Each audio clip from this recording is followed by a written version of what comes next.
เฮลโลกับสบายดี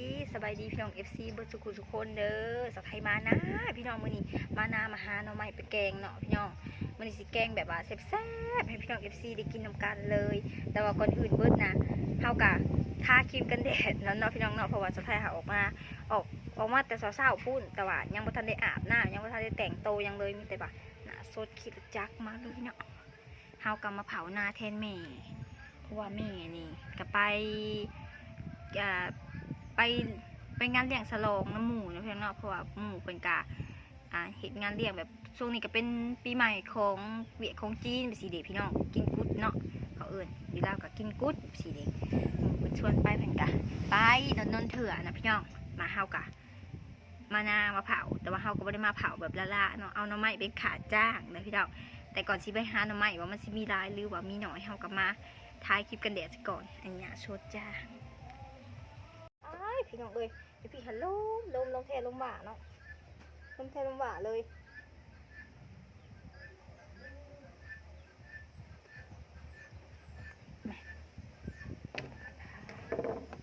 สะไทยลืมว่าสะไทยถือขาตั้งกล้องมาเนาะเดี๋ยวหาบังขาตั้งกล้องก่อนหาบังขาตั้งกล้องในกระเป๋าก่อนจ้ากระเป๋าก็คือนี่กระเป๋าใบนี้แม่สะไทยเอาหายนะพี่น้องซื้อมา50,000ก็อยู่ประมาณเท่าไหร่นะว่าหอน100 บาทสักพี่น้องประมาณ80 บาท90 บาทถูกมากนะหมดร้อยเลย50,000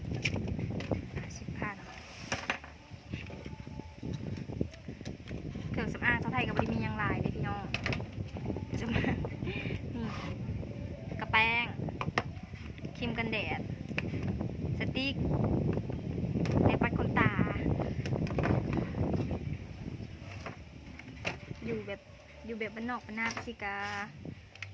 บริมีเครื่องแต่งหน้าช่างลายดอกพี่น้องก็แต่งไปเนาะพอหนาข้าวเบิ่นก็พอแล้วมึงเป็นยาซื้อเครื่องสำอางแพงๆก็เขาดอกสูงสุดนี่กะ3-4 อย่างนี่ก็มีแต่เท่าไหร่แสนปลายพี่น้องราคาหลักแสนก็คือแสนเงินกีบเด้อพี่น้องเด้อบ่แม่นแสนเงินบาทนะจ๊ะเดี๋ยวสะไทยแต่งหน้าสก่อนบ่เคยแบบแต่งหน้าโซ่พี่น้อง FC จักเถื่อได้นี่จะเป็นครั้งแรกที่โซ่เนาะพี่น้องเนาะล้างหน้ามาเรียบร้อยเนาะมื้อนี้ก็เป็นปีใหม่ของคนเวียดคนจีนเสื้อสายเวียดเสื้อสายจีนเนาะแต่ว่ากับบ่ฮู้ว่าเป็นยังคนลาวแบบเทศกาลได้กะจัดนะพี่น้องน้องบอกว่าจะเป็นวันวาเลนไทน์จะเป็นกุดจีนจะเป็นวันศาสตร์จะเป็นขนาดมือธรรมดาก็ยังสั่งสรรค์นะพี่น้องเพราะว่าคนลาวเนี่ยเป็นคนที่ว่ามักม่วนเนาะ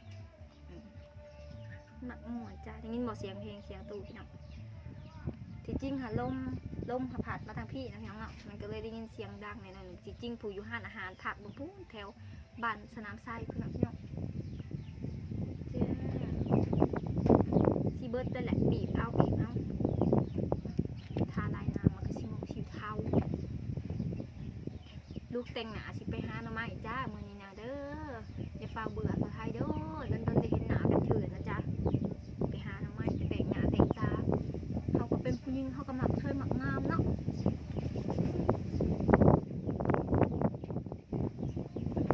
มันบ่มีแนวเขียว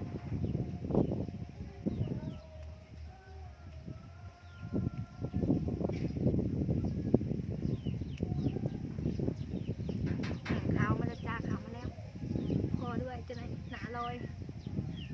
มันแห้งไวอ่ะจะหมอกปวดยักกองกระสิหมอกไม่หนึ่งมีFC ถามมานะพี่น้องก็คือช่วงนี้หาสะไทยแบบว่าปุ๊บไปคลายหมอกไม่บ่หรือเปล่าปุ๊บไปเฮ็ดเวียกเฮ็ดงานบ่เนาะสะไทยกับที่มาตอบในคลิปนี้เลยเด้อก็คือสะไทยค่ะบ่ได้ไปเฮ็ดเวียกประจำบ่ได้ไปเฮ็ดเวียกอยู่โรงงานคือแต่เก่าแล้วพี่น้องปัญหาก็คือ ปัญหาเรื่องสุขภาพนี่แหละพี่น้องก็คือสะไทยเองกับสายตาบ่ค่อยดีหรอกแต่ว่าโซนี่กับไข้ในแล้วเพราะว่าได้ถือแสงธรรมชาตินะพี่น้องบ่ได้แม่นว่าได้ถือแสงพวกจากโรงงานการที่สะไทยแบบไปเฮ็ดอยู่โรงงานนะมันค่อนข้างที่จะถือแบบแสงไฟลายแสงไฟแสงคอมอย่างนั้นนะพี่น้อง เสียเลยนะแต่ว่าช่วงนี้ก็ไม่ได้คอยได้ใส่แว่นแล้วแหละว้ายเนาะ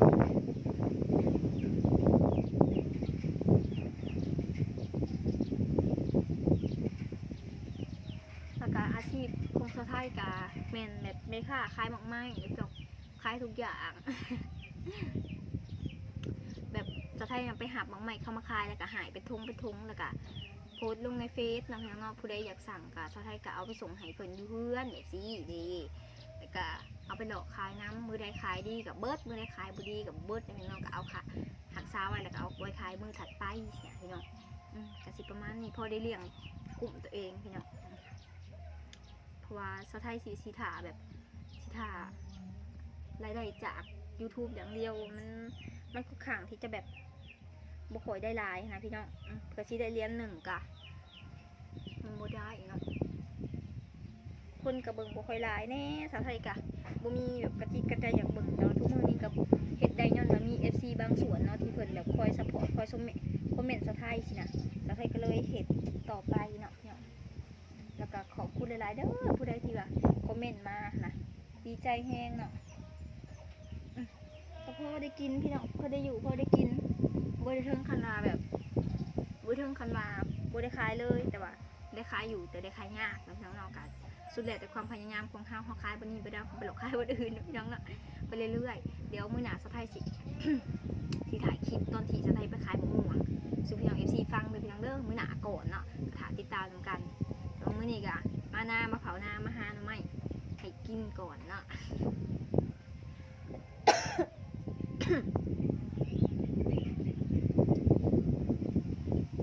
ขอบตาค่อนข้างจะยอม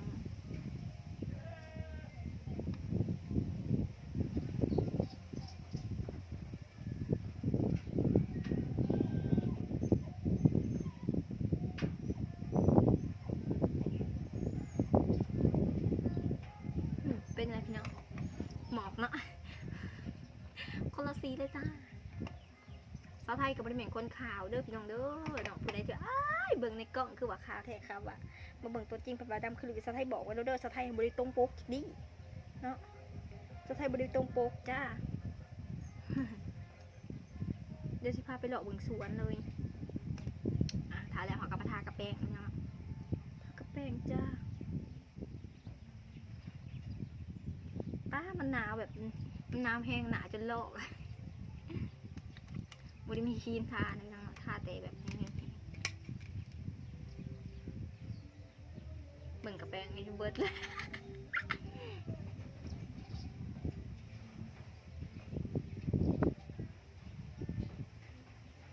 การเห็น YouTube กะโอ้หลายคนเพิ่นกะถอดใจแต่เพิ่นกะแล้วซ่านะเนี่ยช่วงนี้กะมีข่าวแบบโอ้ยถึงมองพี่น้องอยากชิเว้าไลน์ออนไลน์นี่พูดข่าวบ้านเมืองวุ่นวายสับสนอยู่หายอยู่หน้าอยู่แบบคนถูกคือสาวไทยนี่หาแล้วก็กินเบิดแล้วก็หาอะไรเนาะ อยู่ตามหายตามนา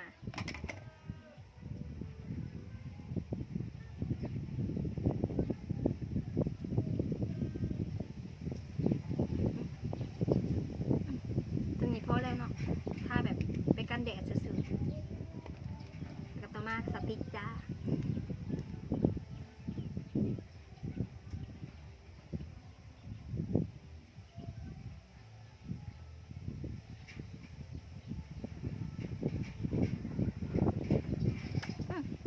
ถ้าสติกขึ้นมาเพื่อใครนี่เนาะ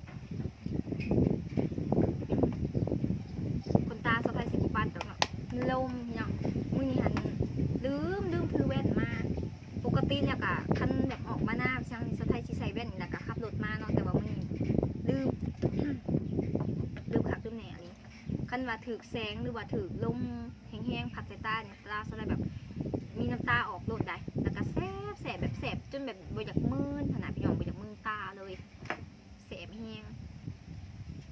แล้วก็มัวน้ำเนาะคันแบบเป็นมือปกติบ่ลมบ่ยังบ่ขี้ฝุ่นถือตาปันใดกับพยายามสู่แสงแดดพยายามแบบบ่ใส่แว่นนะในมือแบบเขาออกมาข้างนอกอีกสักพยายามแนมธรรมชาติพยายามแนมแบบแสงแดดธรรมชาติสิเอาเนี่ยกันแบบ แว่นตลอดแล้วรู้สึกว่าคันเฮาปะแว่นมือใดมือหนึ่งนี่แม่นเฮาไปใช้บ่ได้เลยเฮาขาดแว่นบ่ได้นะพี่น้องก็เลยแบบบ่อยากให้ตัวเองเป็นแบบนั้นก็เลยปะแว่นน้ำใส่น้ำปะน้ำใส่น้ำแบบนี้นะพี่น้องหลายคนกับขอใจมันคือโอ้ยสะไทยคือแบบปะแว่นนั่นนี่ดีเด้อบ่ตานะพี่น้องมันก็บ่ได้ค่อนข้างที่ว่าจะหายขาดหรือว่าดีเลยแต่ว่ามันก็ใครกว่าตอนตะกี้นะก่อนตะกี้ที่สะไทยไปเฮ็ดโรงงานนะพี่น้องก็บ่ได้เป็นน้ำโรงงานดอกเป็นน้ำตัวสะไทยเองที่ว่าไปเฮ็ดเวียกวันนั้นเนาะคนเฮาสิไปเฮ็ดเวียกวันใดก็เฮาต้องเลือกบ่อนที่เหมาะสมกับเฮานะพี่น้องอันเฮาแบบฟื้นไปเฮ็ดบ่อนที่มันบ่ใช่บ่แม่นของเฮาค่ะก็มันมีความสุขเสียสุขภาพพร้อมนะพี่น้องเนาะแต่ว่าได้ๆก็ไปเฮ็ดเวียกอยู่บนหันแล้วกับเพื่อนร่วมงานก็ดีพี่น้องหัวหน้าก็ดีเนาะเขาก็เอ็นดูพี่น้องแต่ก็หมู่คู่ก็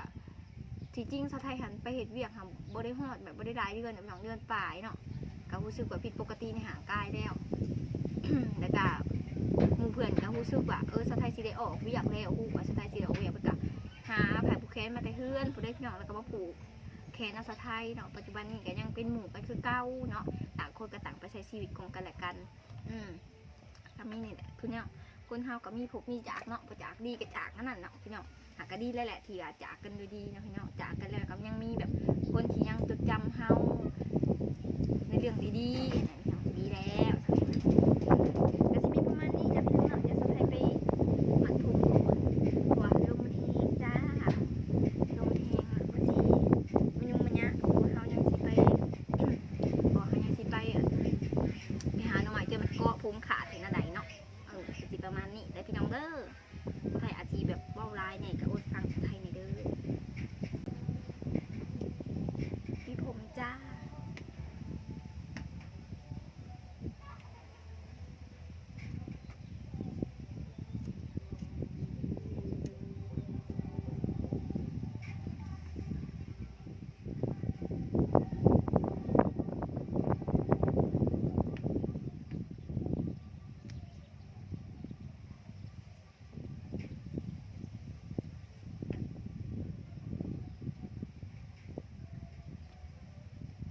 นี่จ้า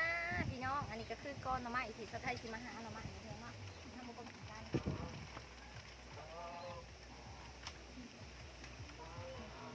หน่อที่เฮาสิได้ก็สิประมาณนี้เด้อพี่น้องเด้อจะเป็นหน่อเป็นแหนงของเพิ่นเนาะ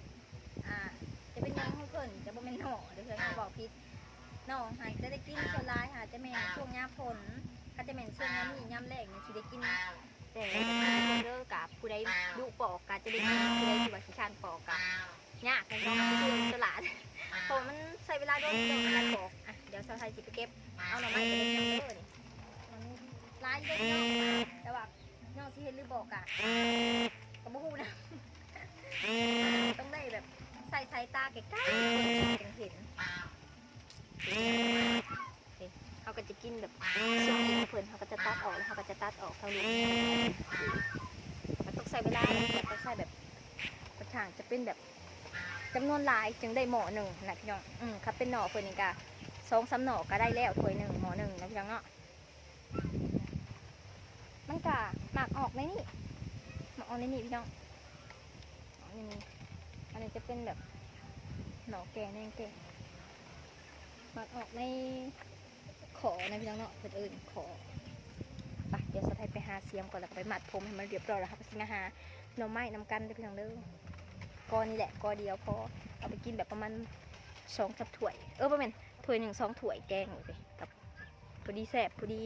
กินฮอดนะพี่น้องเนาะไปเดี๋ยวไปนะก่อน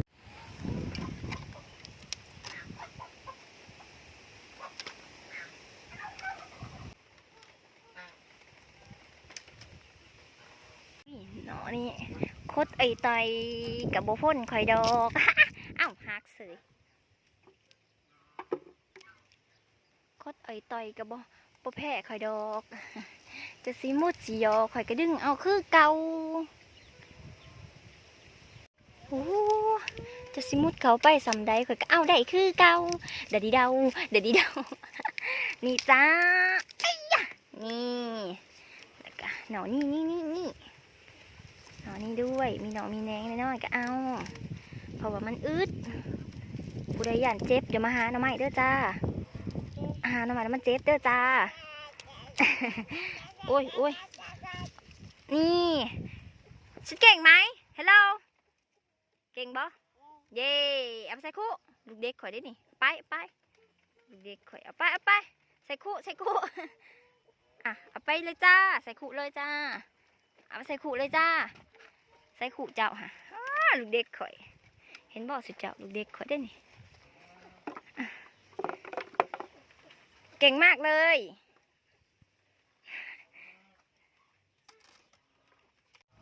จ้าต้องตาดีๆหน่อยนึงเอ้าหักเลย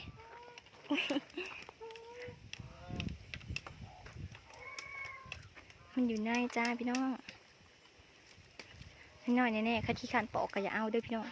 เพราะว่าปอกเนี่ยต้องใช้เวลาหน่อยหนึ่งเนาะ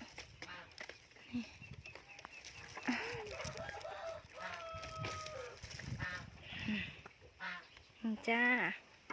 ใส่คู่ลูกเด็กใส่คู่ลูกเด็กเอาไปใส่ขู่จ้าบอกได้ใส่พังเด้อเด็กนี่พี่น้องนอนน้อยแต่ว่าอยู่สูงเนาะก็ไปหาหนอนต่อไปดีกว่าข้างหลัง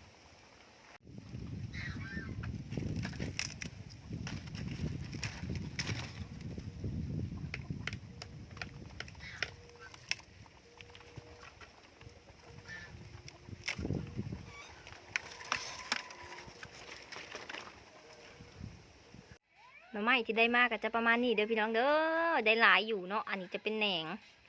เดี๋ยวสาวไทยลองปอกก่อนว่ามันจะได้หลายสำใดเด้อพี่น้องเด้อเดี๋ยวสิอัปเดตสู่ฟังตอนนี้สาวไทยกระดังไฟเรียบร้อยแล้วเฮาก็ข้างหม้อน้ำปลาไว้เผื่ออันเฮาปอกแล้วเฮาก็เอาไปต้มนะพี่น้องเนาะแล้วเฮาสิเมื่อแกงอยู่เฮือนเอาเด้อพี่น้องเด้อการปอกก็ใส่น้ำน้อยนึงเนาะเผื่อบ่ให้น้ำไม้เละพี่น้องเด้บ่ให้น้ำไม้เละบ่ให้น้ำไม้เหี่ยวอีกเนาะมาปอกกันเลยเด้อหาหน่อไม้แล้วนะพี่น้องเนาะแล้วก็เก็บ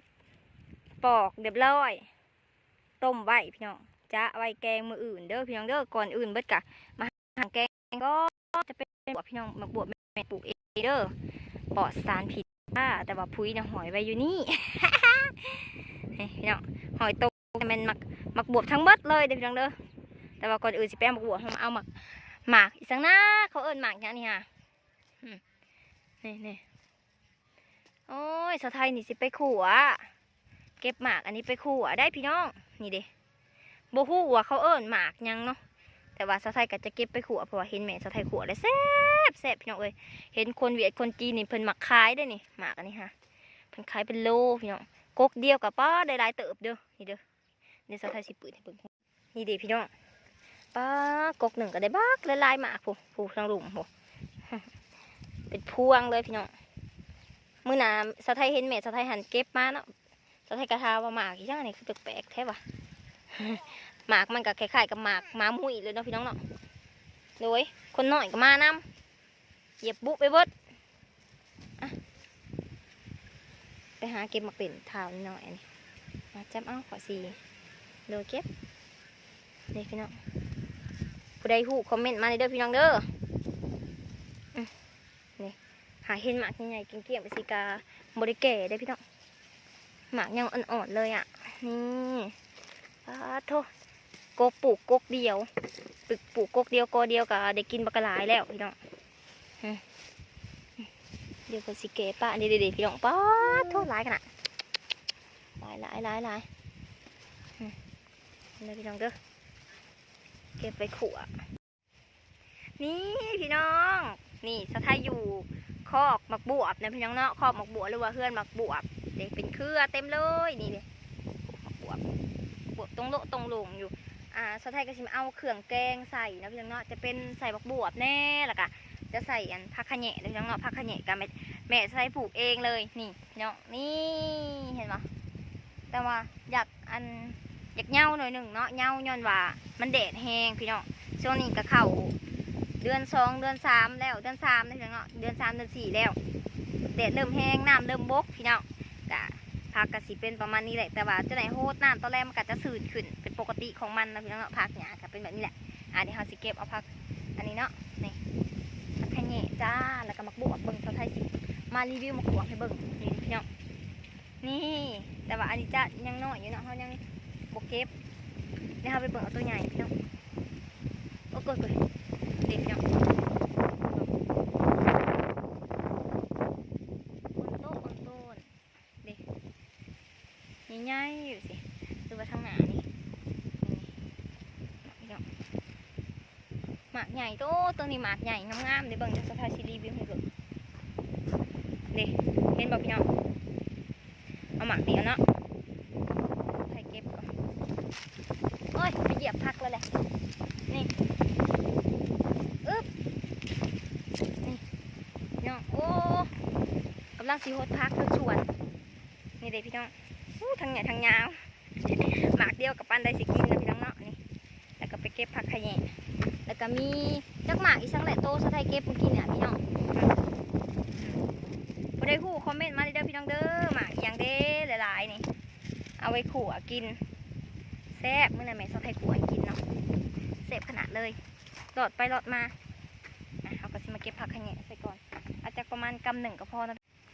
พี่น้องเก็บเลยเก็บลกเอาเลยนะพี่น้อง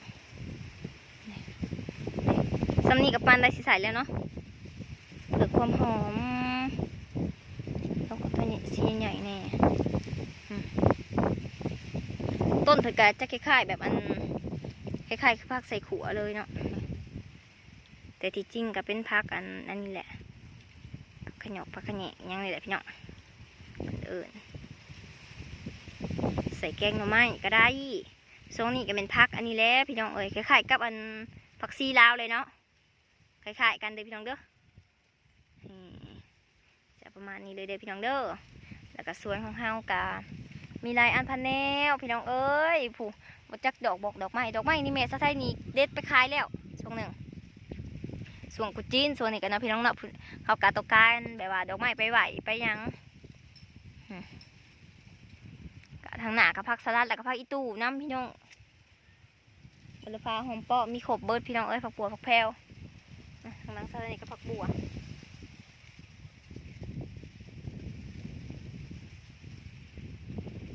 ผู้ใดเบิ่งมาจนฮอดคลิปนี้กับสะไทยขอบคุณหลายๆเด้อพี่น้องเด้อนี่เดี๋ยวสะไทยสิเมื่อจัดเห็ดแกงหน่อไม้สู่พี่น้อง FC กินใน EP 2เด้อพี่น้องเด้อเพราะว่าตอนนี้ยังบ่ทันได้จืดพี่น้องต้มปลาไว้เนาะ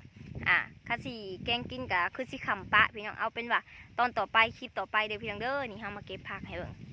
สำหรับคลิปนี้สะไทยขอจากลาพี่น้อง FC ไปก่อนเด้อบ๊ายบาย